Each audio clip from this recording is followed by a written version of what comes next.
advocacia. Esse exame, doutor Mauro, ele sempre é realizado diretamente pela OAB ou ele também já foi ou pode ser terceirizado? Não, vamos lá. Então, até a respeito do que o senhor comentou aí brevemente, ainda que em outras profissões esse exame não exista, eu acho que nenhuma outra profissão, como eu coloquei na primeira, passou por essa massificação do ensino superior, talvez só a administração, né, tenha passado por essa massificação que o direito passou. Uhum. Né? E aqui não vai nenhuma contestação direta a nenhuma instituição ou a dizer que os alunos são... Não, é simplesmente que nós vamos ter alunos bons ou ruins em todas as instituições de ensino. E hoje, como é que é feito o exame da ordem? Hoje, o exame da OAB, ele foi unificado nacionalmente. Essa unificação foi um processo lento, que começou nos estados do Nordeste. Os estados maiores tinham uma maior dificuldade para fazer isso, até que o Rio de Janeiro entrou na unificação e logo depois do Rio, São Paulo e Minas Gerais. Né? Então hoje o processo é unificado, o exame é feito pelo Conselho Federal, né? E temos uma empresa hoje terceirizada na realização do exame, que profissionalizada, porque um exame desse porte, mesmo quando aqui no Rio de Janeiro, nós durante 3 concursos adotamos... É uma vez por ano, doutor Mauro? Não, 3 exames por ano. São 3 exames por ano por determinação do Conselho Federal. Né? São 3 exames por ano e o Colégio Presidente talvez volte a discutir isso para que tenhamos 2 exames por ano. Né? Mas isso ainda é determinação do Conselho Federal. Sim. São 3 exames por ano. E hoje nós temos o CESP da UNB, né, que faz... Universidade de Brasília. Da Universidade de Brasília, que faz os exames. Exatamente. Obviamente que com a coordenação e com a supervisão da OAB, do Conselho Federal e das sessionais. Né? Temos reuniões frequentes em Brasília, onde o exame é avaliado, onde eventualmente questões são anuladas ou não, onde recursos são julgados. Né? Então o CESP faz a prova a partir de um banco de dados na primeira prova, e na segunda fase, a partir de questões numa quantidade maior que são escolhidas pela própria Comissão de Exame Nacional, e ela seleciona, o CESP seleciona na segunda fase, e a prova é feita. E eventual anulação ou não de questões é definida ainda pela reunião do Conselho das Sessionais da OAB. Enfim, então nós temos hoje essa divisão de responsabilidade. E as disciplinas, doutor Luciano? Só fazer uma observação, doutor Fernando, que me preocupa nessa questão do exame, e eu estou sendo muito sincero até com o doutor Mauro, é o modelo. Eu tenho muito receio desse modelo, porque a partir do momento que nacionalizar ou unificar o exame, evidente a prova primeira fase, que é uma prova de múltipla escolha, ela é sempre corrigida por meios eletrônicos. A segunda fase do exame da ordem, ela dispensa a necessidade de fazer a marcação de questões por via de processo eletrônico e obriga que seja feita a parte dissertativa, inclusive a composição de uma peça processual.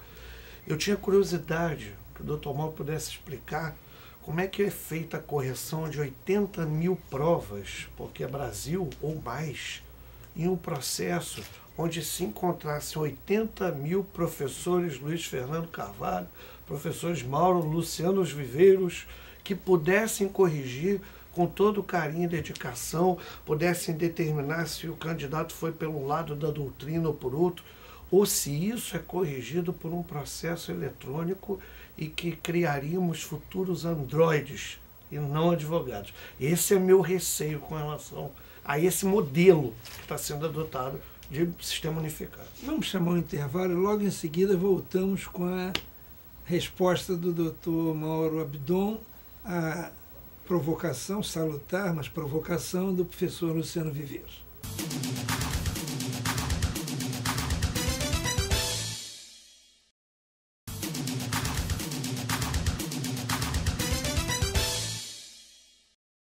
Eu estou com a palavra em relação a esse tema que ele levanta da dificuldade em relação à correção e a não haver dúvidas, né, sobre o processo de correção das provas do exame de ordem.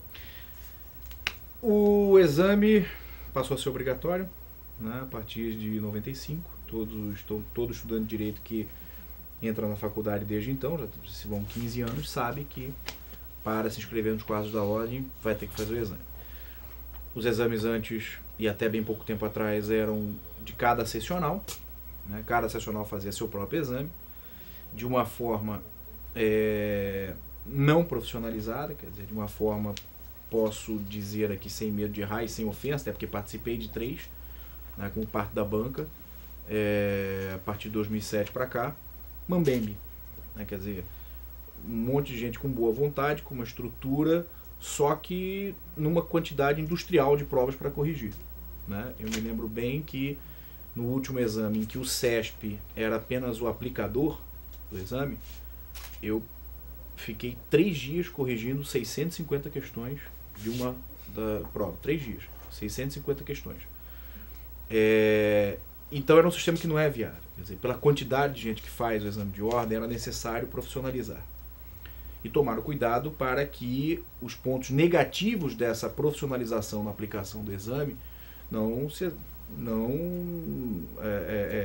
superassem os pontos positivos. Hoje, desculpe interromper, por ano, quantos estão fazendo o exame de ordem? Olha, eu posso dizer, no Rio de Janeiro eu tenho números de alguns estados, especialmente dos 3 maiores, né? No Rio de Janeiro, nesse último exame, foram inscritos 9.000 e poucos candidatos. Em São Paulo, 23 mil e tantos. Em Minas, a mesma coisa, mais ou menos, que o Rio de Janeiro. Só que da primeira para a segunda fase, até que foi um ponto de contestação muito grande nesse último exame, houve uma reprovação muito alta, né? Não sei como vai ficar agora, porque o resultado ainda não saiu, já que foram anuladas 5 questões da prova objetiva. Isso deve aumentar um pouco o índice de aprovação em todos os estados, né? Por razões óbvias. Mas aqui no Rio de Janeiro, por exemplo, e nem fomos o pior estado, longe disso, o índice de aprovação foi de apenas 11,24%. O fato é que 5 questões foram anuladas, e aí talvez vai aumentar um pouco esse índice.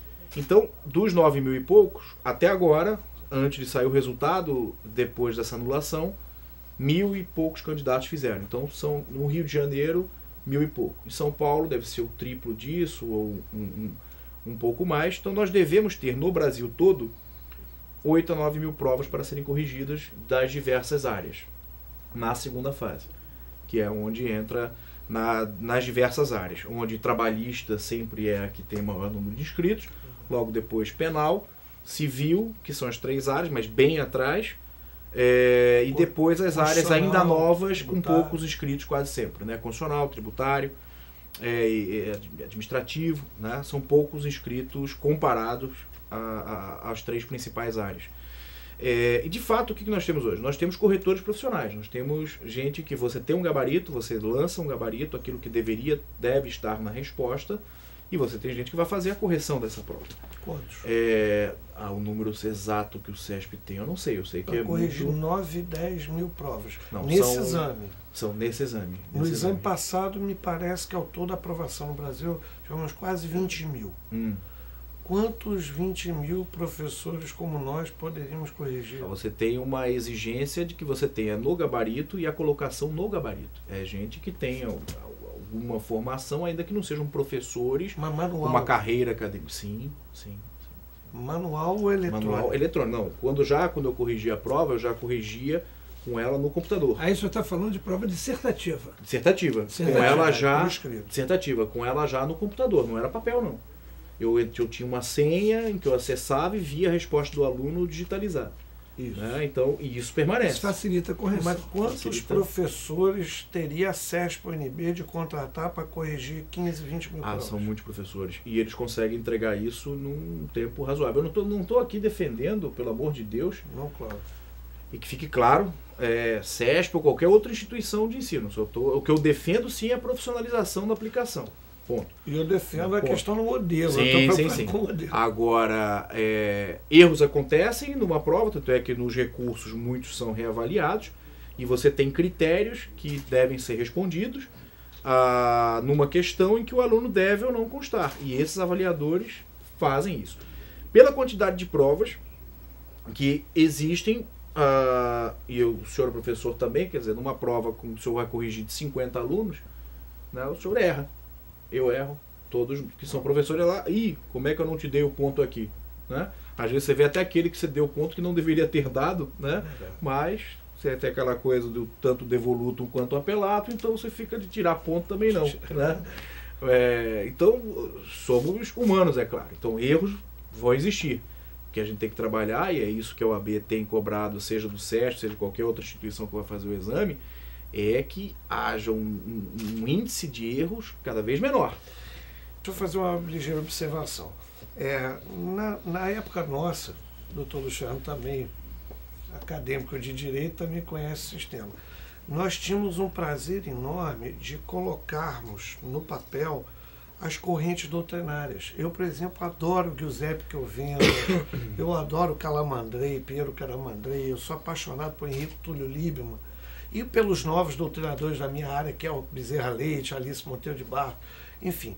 Eu tenho visto no padrão que a CESP coloca para correção uma mecânica simplesmente de citação de um artigo, uma súmula ou uma legislação em uma palavra-chave.